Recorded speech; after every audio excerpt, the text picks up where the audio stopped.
Hello दोस्तों आज की इस वीडियो में हम बात करने वाले हैं बीटेक कोर्स के बारे में। आज की इस वीडियो में आप जानेंगे कि बीटेक कोर्स क्या होता है, बीटेक कोर्स करने के लिए क्या एलिजिबिलिटी क्राइटेरिया होती है, बीटेक कोर्स की ड्यूरेशन कितनी होती है, बीटेक कोर्स में स्पेशलाइजेशन सब्जेक्ट कौन कौन से होते हैं, बीटेक कोर्स करने के लिए एडमिशन प्रोसेस क्या होता है एंड बीटेक कोर्स की फ़ीस कितनी होती है, बीटेक कोर्स करने के बाद जॉब स्कोप क्या होगा एंड वहाँ पर आपकी सैलरी कितनी होगी। ऐसी सारी बातें आज की इस वीडियो में हम आपसे डिस्कस करने वाले हैं। तो दोस्तों इस वीडियो को लास्ट तक जरूर देखिए। तो चलिए वीडियो को बिना किसी देरी के शुरू करते हैं। दोस्तों सबसे पहले जानते हैं कि बीटेक कोर्स क्या होता है। दोस्तों बीटेक कोर्स का full form bachelor of technology होता है। ये एक undergraduate academic degree program है जो कि स्टूडेंट को इंजीनियरिंग और टेक्नोलॉजी के फील्ड के अंदर दी जाती है। यह एक ग्लोबल पॉपुलर कोर्स है और बहुत सारे स्टूडेंट के द्वारा कोर्स किया जाता है। यह कोर्स स्टूडेंट को इंजीनियरिंग ब्रांचेस के बारे में कॉम्प्रिहेंसिव अंडरस्टैंडिंग प्रोवाइड कराता है। बीटेक कोर्स के कैरिकुलम के अंदर थ्योरेटिकल नॉलेज, प्रैक्टिकल स्किल्स और प्रोजेक्ट वर्क शामिल होते हैं। स्टूडेंट अपने सेलेक्टेड इंजीनियरिंग फील्ड के आधार पर सब्जेक्ट का स्टडी करते हैं, जिसके अंदर वह mathematics, physics, electronics, programming, mechanics और बहुत सारे अलग अलग सब्जेक्ट शामिल होते हैं। यह कोर्स स्टूडेंट को इंजीनियरिंग इंडस्ट्रीज के अंदर काम करने के लिए जरूरी नॉलेज और स्किल प्रोवाइड कराता है। दोस्तों आप जानते हैं कि बीटेक कोर्स करने के लिए एलिजिबिलिटी क्राइटेरिया क्या होता है। दोस्तों बीटेक का कोर्स करने के लिए स्टूडेंट को सबसे पहले 12th क्लास पास आउट करना होगा, वो भी साइंस स्ट्रीम के अंदर। 12th क्लास के अंदर आपके 50 से 60% मार्क्स होने चाहिए। बीटेक का कोर्स करने के लिए स्टूडेंट के साइंस स्ट्रीम के अंदर फिजिक्स, केमिस्ट्री और मैथमेटिक्स सब्जेक्ट भी होने कंपलसरी है। आप यदि ये कोर्स इंडिया के टॉप यूनिवर्सिटी और कॉलेज से करते हैं तो यहाँ पर एंट्रेंस एग्जाम क्वालिफाई करना होगा।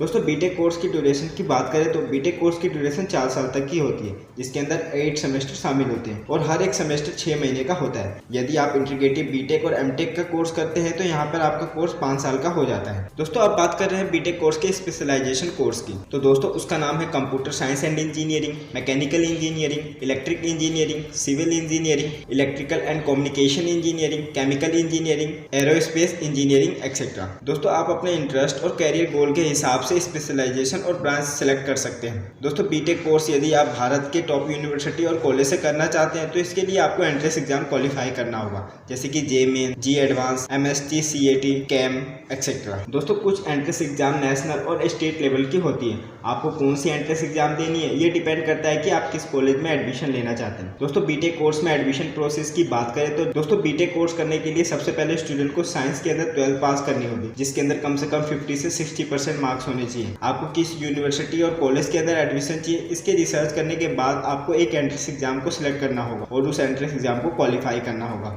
जिसके बाद स्टूडेंट को एप्लीकेशन फॉर्म को भरना होगा, जिसके अंदर आप डॉक्यूमेंट्स और एप्लीकेशन फीस जमा करेंगे। सिलेक्शन प्रोसेस के अंदर एंट्रेंस एग्जाम के मार्क्स, 12th के मार्क्स भी गिने जाते हैं। कुछ यूनिवर्सिटी के अंदर रिजल्ट्स अनाउंस के बाद काउंसलिंग राउंड होता है। शॉर्ट लिस्टेड कैंडिडेट को कॉलेज के अंदर जाकर डॉक्यूमेंट्स वेरिफिकेशन की प्रोसेस पूरा करना होता है और कॉलेज की फीस जमा करानी होती है। ये सब पूरा करने के बाद कॉलेज के अंदर एडमिशन कंफर्म हो जाता है। दोस्तों बीटेक कोर्स के सिलेबस की बात करें तो इसके subject mathematics, physics, chemistry, engineering. दोस्तों कोर्स करने के बाद कौन कौन से सब्जेक्ट होंगे और उसका सिलेबस क्या होगा ये डिपेंड करता है कि आपका स्पेशलाइजेशन किस सब्जेक्ट में है। दोस्तों बीटेक कोर्स की फीस की बात करें तो बीटेक का कोर्स यदि आप इंडिया के अंदर गवर्नमेंट कॉलेज से करते हैं तो यहाँ पर आपकी फीस 10 से 50 हज़ार पर सेमेस्टर हो सकती है। वहीं अगर आप पूरी कोर्स की फीस की बात करें तो 2 से 10 लाख रुपए तक की बीच की हो सकती है। दोस्तों यदि आप बीटेक कोर्स किसी प्राइवेट यूनिवर्सिटी या कॉलेज से करते हैं तो वहाँ पर आपकी पर सेमेस्टर की फीस 50 से 1.5 लाख रुपए तक की हो सकती है और ये पूरे कोर्स की फीस 3 से 10 लाख रुपए तक की हो सकती है। दोस्तों आपको यहाँ पे एक बात याद रखनी है, ये फीस जो भी हो कॉलेज और यूनिवर्सिटी पर डिपेंड करती है। दोस्तों आप बात करते हैं बीटेक कोर्स करने के बाद जॉब स्कोप क्या हो। बीटेक करने के बाद आप software engineer, mechanical engineer, civil engineer, electronics engineer, chemical engineer etcetera जैसी जॉब कर सकते हैं। यहाँ पर आपकी पर मंथ सैलरी स्टार्टिंग 20 से 40 हज़ार पर मंथ हो सकती है, लेकिन 3 से 4 साल के एक्सपीरियंस के बाद ये सैलरी स्टार्टिंग आप 70 हज़ार रुपए